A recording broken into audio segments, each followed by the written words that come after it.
Well, as Claudia said, this is a panel really on education, when you put it all together, and it's the great equalizer. But just to remind you of some facts that were brought up today, we still lag in educational attainment as a community, but that number is increasing dramatically. The dropout rate has decreased from 29.5% in 2000, and in 2014, anybody have a guess on the dropout rate? Anybody? Any guess? Very close, 9.2%. It's an incredible drop. So many of us don't even think about that. The rate of Hispanic college attainment is the same as the white population.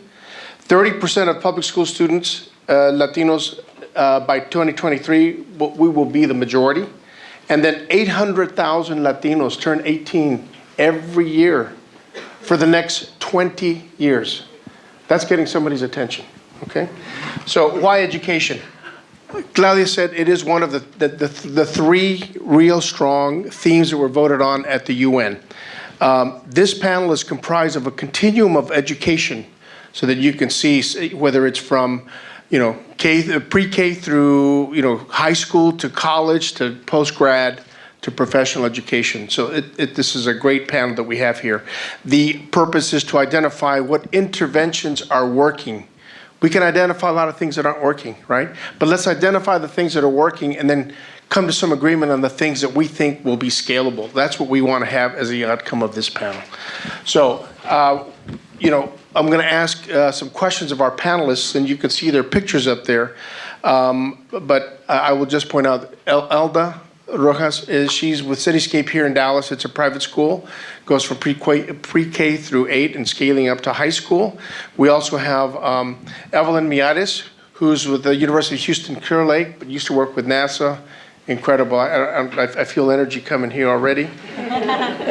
Then Ana Rodriguez, who you've already met, she's an incredible person. Dean Meyer said she's the one that really runs the Cox School of Business. Because I run around, he's running all over campus. And Thomas Savino, who is with Prospanica and knows a lot about Hispanic MBAs and that whole area of professional development. So, and I'll start off with you, Elda, because you're sort of at the bottom end of, not the bottom end, but the beginning part of the pipeline of the continuum here. So what are the key, and this is a question for all of you, what are the key drivers for success in education in your communities? Can you identify those and in the work that you do? I'm so glad that you said education is a great equalizer. It is. It's not on, okay. So I'm glad you mentioned that education is a great equalizer. It is if we start early. The earlier the better. And so with that in mind, early childhood education, it has effects that are seen throughout the years and especially in later years in regards to academic success. There's nothing greater than to offer students the opportunity for an early start. When we think of our Latino community, 34% of our children, all Latino children under the age of 5, are children of poverty. That means that they already come with certain challenges. Among them, if not addressed, have to do with language acquisition, have to do with their ability to socialize and to acclimate. And so very important when we think of providing access to education is to open up those avenues. And here in Texas, the state has taken on a new initiative, and that is to provide funding for full-day pre-K. And so the important aspect here is for families to take advantage of those opportunities that are afforded to them at free tuition. In the second place, we also have the opportunity to maximize on our cultural heritage, and that is the Spanish language. When we think of the 60 million Latinos in the US, about 40 million speak Spanish, whether it's a heritage level or native language. Numerous studies have shown how biliteracy and bilingualism help to drive success. Individuals who are bilinguals, it said that you have 2 brains, it counts for 2, and it really does in regards to problem solving, critical thinking, multicultural aspects also of being diversified in your understanding and perspectives. A challenge that we have is that there's not enough bilingual teachers. And you would think, wow, with 60 million Latinos in the country, we don't have enough certified teachers, bilingual teachers. So what we need are avenues for scholarships so that teachers can specialize in biliteracy and bilingual education. I was excited to hear Deborah mention about her children participating in a bilingual program. And so we have a lot of interest, and I'll tell you, I've been at districts with a waiting list of over 200 families waiting to get into a dual language program, and they're not Latinos.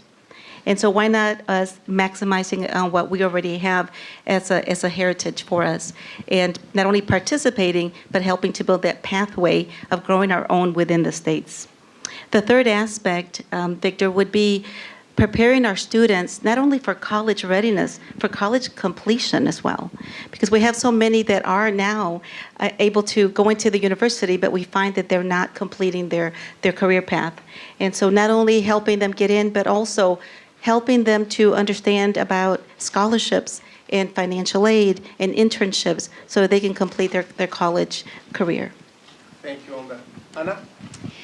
So we're really fortunate at the LLI that we, when the center was built, thanks to visionary leaders like Deborah and the leadership here at the Cox School, they purposely started as young as middle school. So we're the only center of excellence of our kind because we don't just focus on young professionals or mid-level talent.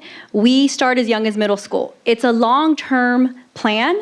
But the reason that it was started at such a young age is because the younger you get these students to understand that they belong in college, that they have a space to go to school, and they should go to school, and they need to finish school in 4 years. As long as they understand that, the possibilities are endless. It's just a matter of if they have that, not just that drive and that grit, but that support as well.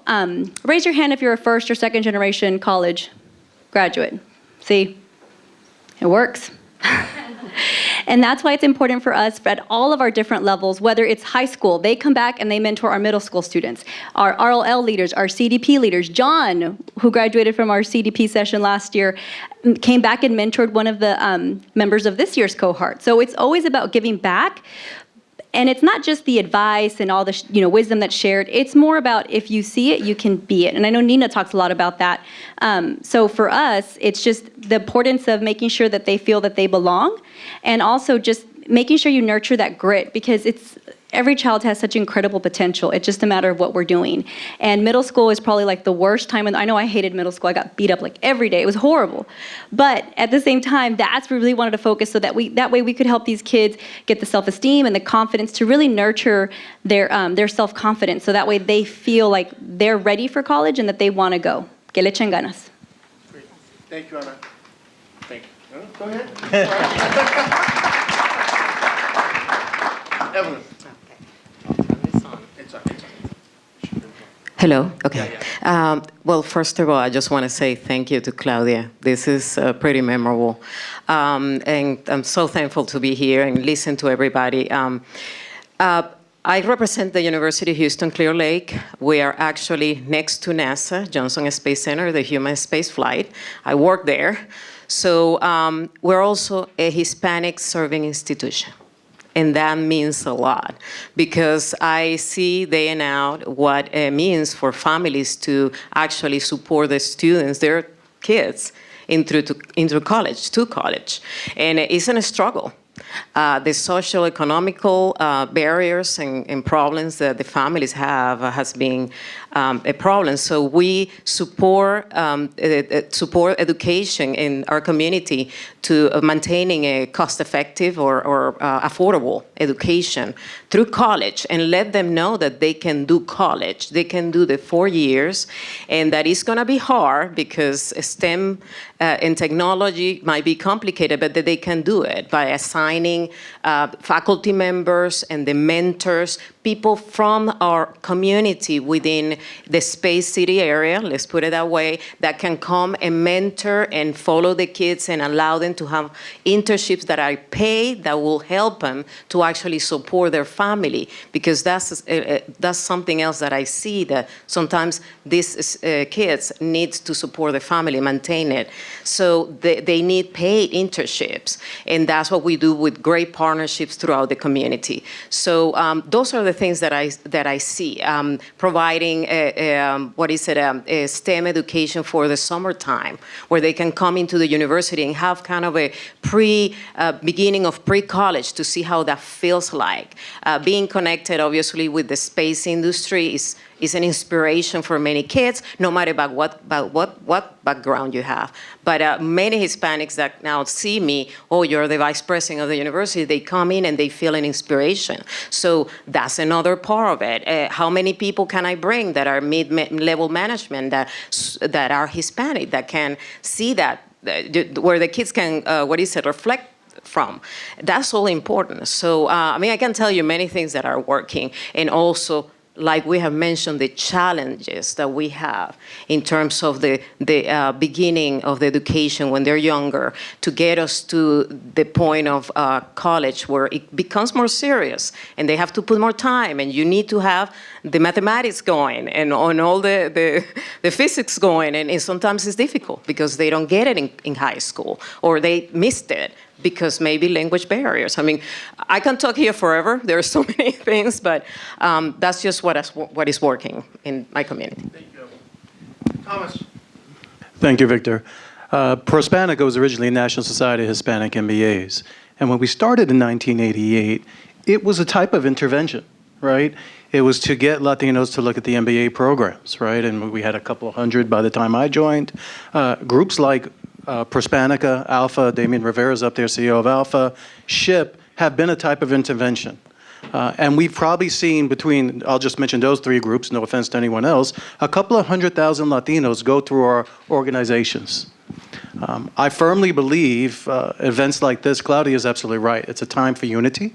It's a time for collaboration and working together to accelerate where we need to go today and to overcome the frustrations we see. Right? So bring it back to our original core in terms of MBA. You heard Dean Myers talk about it. They're at an inflection point in the universities, and certainly the MBA program is. Right? Application rates are down.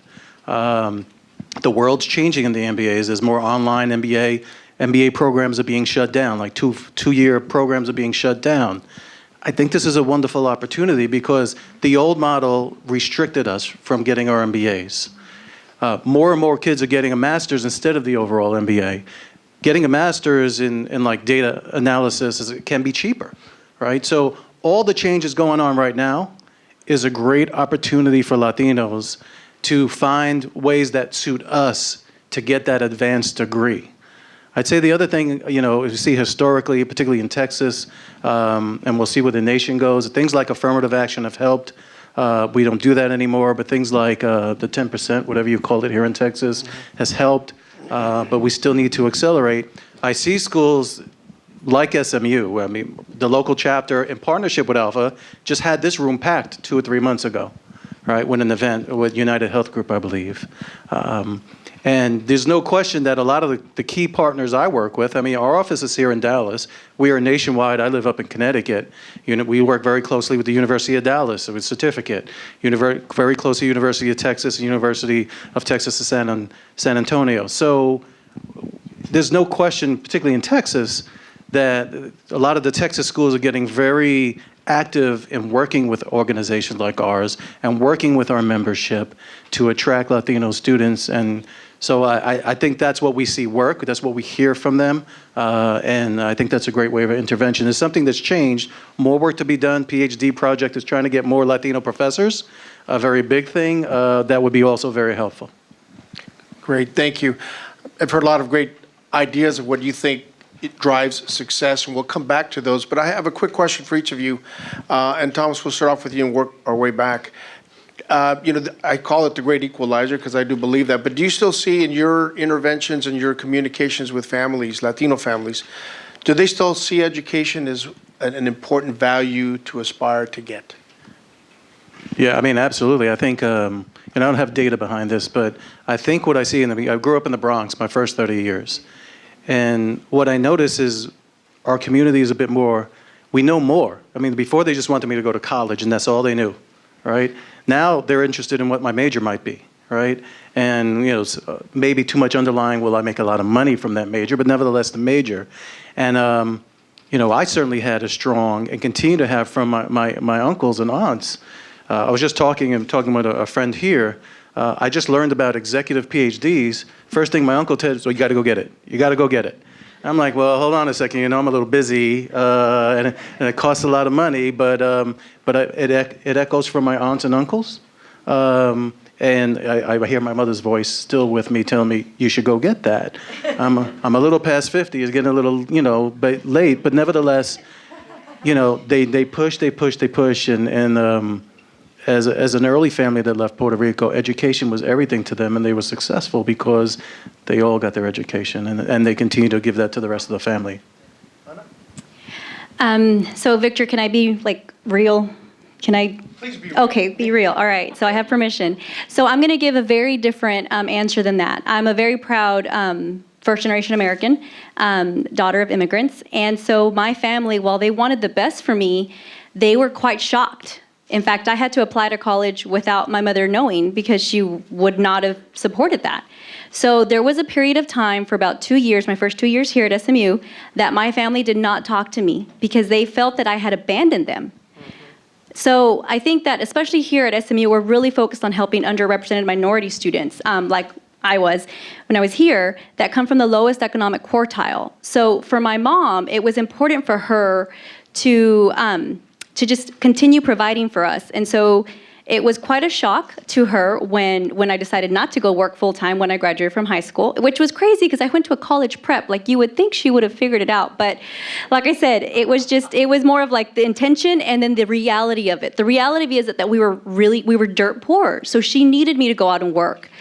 I made that decision, though, and I was able to do it because I had such a strong support system between the nuns at Ursuline and the library, and I just had this amazing support system around me that really empowered me and gave me the confidence to move forward to where now mommy lives with me. She doesn't have to worry about money. She doesn't have to worry about anything like that because I take care of her. And now we'll laugh and she'll tell everyone in the world that, I graduated from SMU Cox, and I'm like, you didn't talk to me the first 2 years. You were so mad at me for even applying. Because she was like, estás loca, But anyway, I say all that because I oftentimes think about how the intention and the reality sometimes don't match. And that's why I really love the work that we do with nonprofits, such as Top Achievers. And we have Lawrence Mann here, who's an intervention specialist with Plano ISD. So he works with these students that just come from those type of households where there's lots of love, there's lots of really good food, but the intention doesn't always match with the reality of it. So I'm really proud of the fact that we do have that very special focus on those type of students here at SMU, especially at SMU Cox. But at the same time, that's why I really implore y'all to please go out and mentor because these students need you more than you can imagine. Thank you. Wow. Both of y'all, of course, it seems so familiar to me. My family almost also immigrated from Mexico when I was 6 years old, and we went to Michigan. And shortly after, my father passed away all of a sudden. And my mother, who had been a teacher in Mexico, did not speak English. And her father told her, don't come back. Don't come to Mexico. Stay where you're at. Your kids will be better off. And so it was hard for her. She said, everybody has got to work, whatever we're going to do, whether it's make tamales. Everyone will be busy participating so we can survive in this land. And it was teachers who believed in me and in my brothers and sisters. I'm the first one of 4 who went to college, and it happened through an internship. And so when I was a junior, I interned at the state capitol. And from there, I got so excited about work and just being involved. And it wasn't so much work, it was advocacy. I saw what was taking place. They were speaking and representing people. And I felt so obligated to do the same. And that opened doors for me to go to college. When I left, my family also thought, why are you leaving us, my mother? ¿Por qué me dejas, right? Why are you leaving me? Why can't you just stay here and go to school at night or something? But an opportunity had opened, and so I went to college. And by me going, it motivated my siblings. And so my younger brother, my sister, they went on to college as well. And so it's that ripple effect. And I think that, we are the great hope for those families that, like ours, who immigrated here. We're their great hope because now my mother, who's elderly, she seems so proud every time I tell her I'm participating in whatever event or I'm working with students. And she gets so excited. She says, recuerda que voy a estar orando. I'm praying for you. So she's my prayer warrior everywhere I go. And so it is that family support that is so important. Thank you. Thank you. So nice. Of course, it's family. It's all about family, and you can have probably one good mentor to get you there. But in my case, I mean, I have 2 engineers in my house. I mean, the expectation is you got to go to college. But I will never forget one time with my father when I was graduating from high school, and he told me, you know, you need to go to college, and you need to be independent. You need to find your independence. And this is very important because I believe that in the Hispanic community, we're so dependent upon the family and supporting that family that doesn't allow us sometimes to go drive, sometimes to push. And I have talked to many students that look at me as a mentor to get them out of that, to say, you know, you can do it, you can go beyond. It could be hard, but you can drive into it. So although I do believe, obviously, family is the support, and that's the beginning. That's what the kids need when they're little. And obviously having Hispanic-speaking, families that are only speaking Spanish, and they go into elementary school, it becomes harder as they get older to get into the English classes that are technical, and then it becomes harder and harder. And sometimes the families say, well, no, you need to go to work. We need money. We need to support the family. We need, you know, this and that. So family is a lot. It's everything. It gives you the inspiration. But you can also have mentors that could do that for you, that could do that for students. And we all can be that individually. All of us probably can go ahead and get a student and be mentor. And that's what I've done throughout my career through NASA, inspiring them to go beyond, to think big. So definitely family is everything. It's just the base, and that's where kids really drive. And I see that in college at all levels, even with all groups. So, Thank you, Ellen. I'm going to come back to the main purpose of the panel. So we've talked a lot about, and I'll just repeat some of these, teachers, the importance of teachers, and maybe things that get done with teacher programs. Internships has come up. The STEM programs, representation in terms of administrators, the 10% rule, partnerships. Can you, and I'm going to open this up and you all can just respond as you feel appropriate. Of those stories that you all have talked about as drivers of success, which ones do you think are the most scalable that we could take from our communities, your communities, to the country? Well, I can definitely say that the early childhood education piece is scalable. If it becomes a norm, if it's an encouragement to families to not only be involved, but to send your children as soon as possible to school. Think of it this way. For every dollar invested in a quality preschool program, the ROI, the return on investment, is 7-fold by the time they finish high school. If not, then we'll have to invest in rehabilitation and helping kids with literacy development and what they're behind in all of their academics. And so either we invest early or we're going to have to pay later. And her school focuses on pre-K. It doesn't start at K. It starts at pre-K. So you have, yes, 3 years old. Okay. Anybody else, any other comments? Well, no, that has a huge weight. I mean, pre-K is just amazing. I mean, that's where you start getting all these ideas and focusing. But, I mean, I think that education, I just lost track for a minute. Yes. We were What is scalable? the scale. Okay, so this is something that I was thinking actually in the midst of all this conference is that we have students that come in. You know, at a younger age with Spanish speaking, and sometimes they are having trouble getting through the elementary and middle school. And I see what I see in the pre-K and pre-K, no, K up through high school is that at some point they got it. They want you to go into English, right? And to drive into English. But it's difficult. Sometimes when you ask an 11, 10-year-old, you know, to go ahead and be now English and start taking hard classes, physics, mathematics, STEM. So, and then eventually, so they're struggling with that, with all that, and then they try to finish high school, and then at some point say, oh, this is gonna be difficult, I might not get to college. I can't pass the test, and so to go into college. So this is a problem. I'm thinking, well, could it be better to have a truly bilingual education throughout high school? Technically, like I took my technical classes in Spanish throughout until I was 19. I mean, until I graduated and then moved to the U.S. when I was about 19. Then I went to college years, and I was teaching actually mathematics and physics at the freshman level. And so the thing is that maybe we need something like that. We need to maintain and keep that duality of bilingual education throughout high school in a formal way, technically, until they get until they finish high school to get them to college. Because college is hard. I mean, college is difficult. It has to be hard in order for us to fill all the positions we need to fill in the industry. They're asking us for is technology. We need to do a lot of engineering out there, and it's hard. It's not easy. I mean, I've been there. I supported and created softwares, and this is complicated.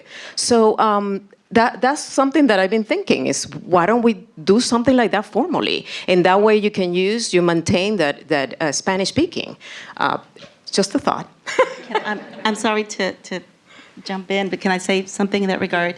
The seal of biliteracy is offered in more than 40 states across the union. Texas offers the acknowledgement of biliteracy, but not the seal. And so school districts are able to offer their own district seal of biliteracy. I agree with you that if that is so scalable, and again, the waiting list for dual languages with non-Latinos is huge, and why don't we maximize on that? So, yes, I totally agree. So I would say instead of calling it bilingual, you call it dual language. Yeah, anyway. Yeah, I'm sorry, Anna, or Thomas, whoever. I was good, but no, I mean, my passion is there, right? Connecticut has one of the highest education achievement gaps, and by third or fourth grade, we already know with high probability how the kids are going to perform, so we have to start young. Concern on scalability is cost, right? And we know some of the issues in the country and local governments. I think this is scalable too, right? And we get mentors out of this with low unemployment rate, corporate America, clearly seeing some of the demographics we saw today that are compelling. And as we put it all together, that's very scalable too, once we make the case properly. Yeah. So with that as a backdrop, I'd like to open it up for questions and comments about what they just talked about. I see you. Hi, everyone. I'm Roberta. I think I'm loud enough. But anyway, I'll take this. Hi, everyone. My name is Roberta Duarte. I'm coming from Cleveland, Ohio. I've been in this country for 10 years. I grew up in South America, in Paraguay. So through these 10 years, I worked in high schools. It's anything I could take that would pay. And I went to college in Massachusetts. So right now, I work with an institution that supports entrepreneurs, so to start or grow their business. But I think as an education every day. So as we're thinking of students, right, very young, and then just going to college and then getting this career, I'm still thinking and how hard it is because college is really hard. I suffer this myself. At times, we need to focus in school, and I cannot focus on my taxes and my FAFSA and all these things. And I think about systems all the time. So I wonder, because in Cleveland, we have Say Yes to Education, and it's great, right? Students will go and graduate, but I tell them, give me 5 years, and then tell me who's graduating that class, right? And how many Latinos are there.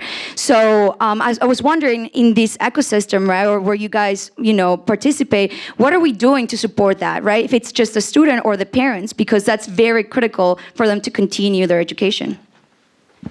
So what's the question again? If there's any resources support for these students or the families to complete those paperworks, right, for the structure, the system that will allow them to continue every year, right, so their FAFSA taxes, because that's needed. So what are we doing? There's so much to be done. I agree. Thank you for the comment.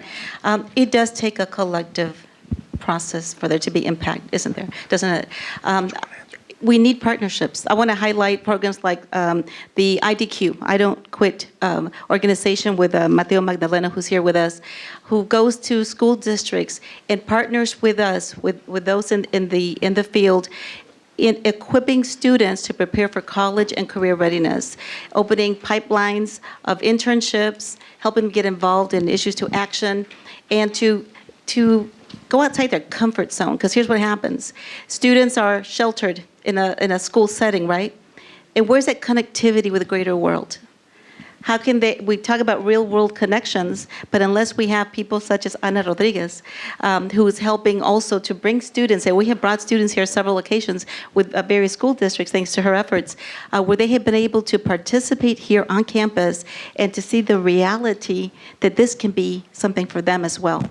So those partnerships, mentorships, as was mentioned earlier, carry huge weight. Okay. Wait, you're after, hold on 1 second. Wait, Claudia first. I have a question about, like, if you could together take a bird view, is that how you say it? Like the Yes, bird view? a bird's view, yes. Could you take a bird view and look at population growth, right? Like we're like younger and like we're the youngest and we're going to be increasingly many and young, and automation happening at the same time with, you know, like a lot of the jobs that Hispanics hold being at risk. If I ask you, experts on education, to agree on 3 things that we together as a community that would make it or break. I understand that you work in ECD. I understand that you're early childhood, let alone what you do. If you ask you to, like, if you would be the senior advisors for the Master of the Universe for Hispanics, what are the 2 or 3 things that will make it or break it? Because this is the issue number 1 for all of us, education. So what is it? Is it scaling? Is it training? Is it scholarships? Is it internships? What is it? Not about you, but about us.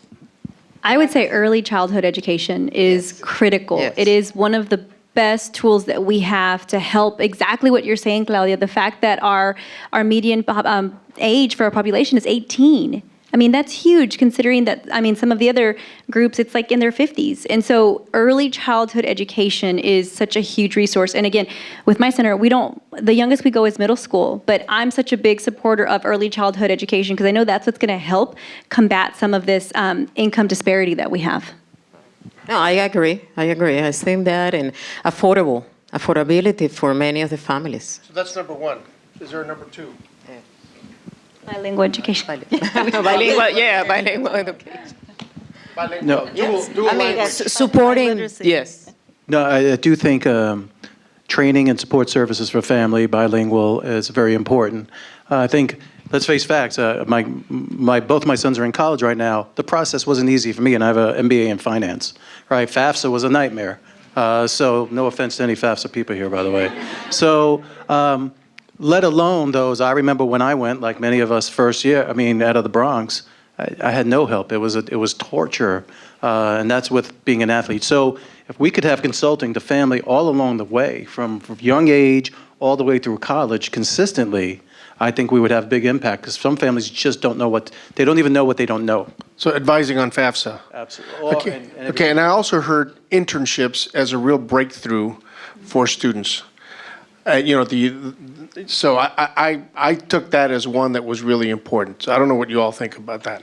Yes, because information without inspiration is useless. Okay. And unless it's real, unless it Yeah. connects to something that's going to affect their personal life, Sure. then it's just information hanging out there. Yeah, because And I think there's a nexus between education and the corporate community that's where you can really have a stepping stone for students.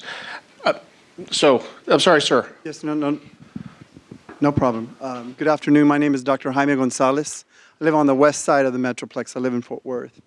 But I agree with everything you're saying up there. Formerly, I was a pediatric clinical social worker and case manager and worked with numerous familias. But it is investing in the familia and supporting the familia and helping the familia and showing them the way and mentoring. We who are executives, I'm a chief business development officer for a health organization here in North Texas, as a national footprint. It's us mentoring the youth and supporting them and investing in them. Yes. And I'm going to invite and challenge all of us who have are in that field. My wife and I created our own scholarship fund to help Latino students It's good. get into the health professions because we know it's important. For the last 6 years, we supported 30 students who are pursuing careers in all areas of health because we know when we talk about disparities on health, they always come with the clinical ones. The biggest disparity is the fact that there's not enough of us caring for our people. We need bilingual, bicultural, ethnically appropriate approaches to caring for Latinos who understand our diseases and our culture to serve us. So I'd invite those of us who are making it, if you will, to support your local community. I work with the Fort Worth Hispanic Chamber and the Hispanic Women's Network of Texas and HALOS, 3 Hispanic serving organizations, to sponsor these scholarships, and we give out $10,000 to $15,000 a year. My wife and I personally do that, and I'm going to invite everyone who's already making it to do the same. Bravo, Jaime. Thank you. That is so important. And I'm a VP for my university, but I have fellowships precisely for that, to support. So any help is good. One last, well, okay, two last questions. I'm sorry, yes. Yes. Trinidad. Hi, How many? so I'd love to support anything that y'all are saying, especially when it comes to the youth. I want you to reverse engineer the conversation here, and because the number one thing that I'm hearing comes to the familia. Now, we talked about this morning when it comes to raising the household income, and the disparity between us and non-whites. And we talk about the resources it takes to help get, especially at the pre-K level. So what are some of the initiatives collectively that y'all are doing to help engage those parents, either who probably did not complete, a high school degree, or to those that, when it comes to the automation and we're in fear of losing our jobs, how are we going about and helping those either get retrained in a growing industry or a growing profession, and that it's also affordable, so that way it's truly a 360 approach to educating the community, and and not just attacking at the root of the problem, which is the children. Well, we provide, you're talking about helping the families, the families, right? So we also, we invite the families over so that they understand the process into what the students are going to go through into college, so that they know all the available resources monetarily that they have and everything else in order to thrive. But even before that, in high school, that has to start at the high school level so they understand the transitions. And for the families, there is many certificates that doesn't have to be a full year degree and things like that that are also available in my community, for example, to enhance the family's life, if you will. So, there are many different ways, but it takes everybody's participation. It's not one person. It's everybody's participation into doing their best within their own group, because we see it here collectively. Everybody, but it's every one of us just going back and say, oh, I'm thinking of this, doing this for the community, and go ahead and do it. You can talk here all day long, but it's individual where you need to go there and move it yourself. Okay. Yes, I'm sorry, ma'am. Go ahead. All right, hi there. My question is this: we live in a day and age today in which entrepreneurship is one of the more sexy words for our young people, without understanding the true implications and the cost of entrepreneurship, and where some of the biggest heroes for some of our young people today are those who dropped out of college to go pursue their own thing. In that kind of world, what's the change in the shape of the narrative as it comes to how we communicate the importance and the value of higher education to our young people today? What needs to be happening and what's happening on that front?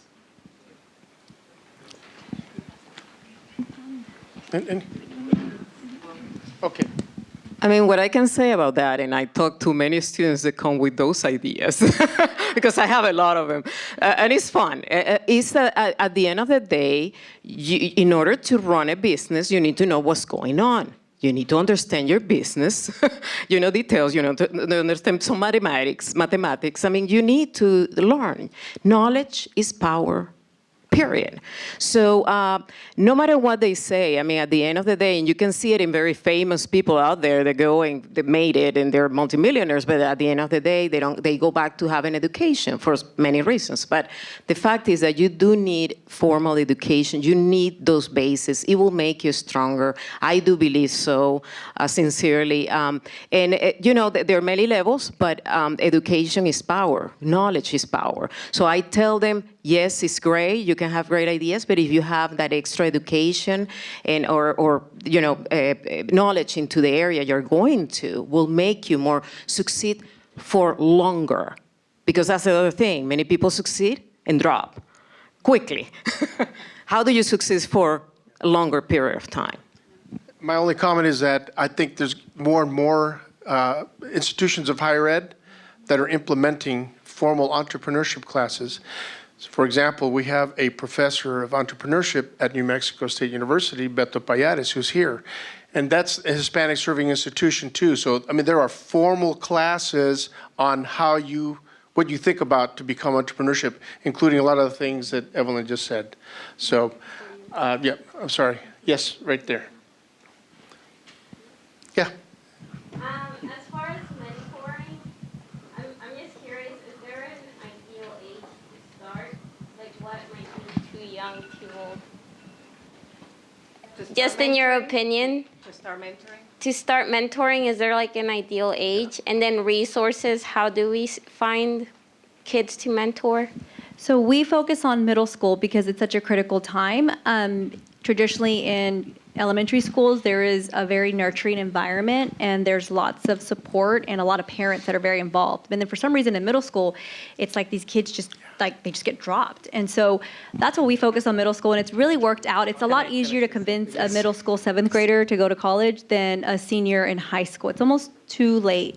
But then we also love going into like the pre-Ks and elementary schools, and we'll have them do a graduation. So I don't think it's ever too young, but at the same time, I think in order for them to really grasp that type of maturity, it's like they really need you during those critical middle school years, so 12, 13 years old. And then as far as how to reach out, there's something called, there's just so many nonprofits that work with kids nowadays, and so the best thing is usually to just go to your city's ISD, and then they'll have a list of trusted partners, and then there you'll see the nonprofits that have been vetted. Those aren't the only ones that are good, but it's a good starting point for you to know. The other thing too is just going and seeing who's involved with the schools that you want to work with, and then the age groups. But I mean, literally, thanks to the internet now, you can find anyone out there because there's so many kids that need help. I'm going to add to that something that I learned throughout my career is that when they're in middle school, the kids are just starting to realize where their ability is. And I looked a lot of this through the technical and engineering side. Is when they learn where their skills are.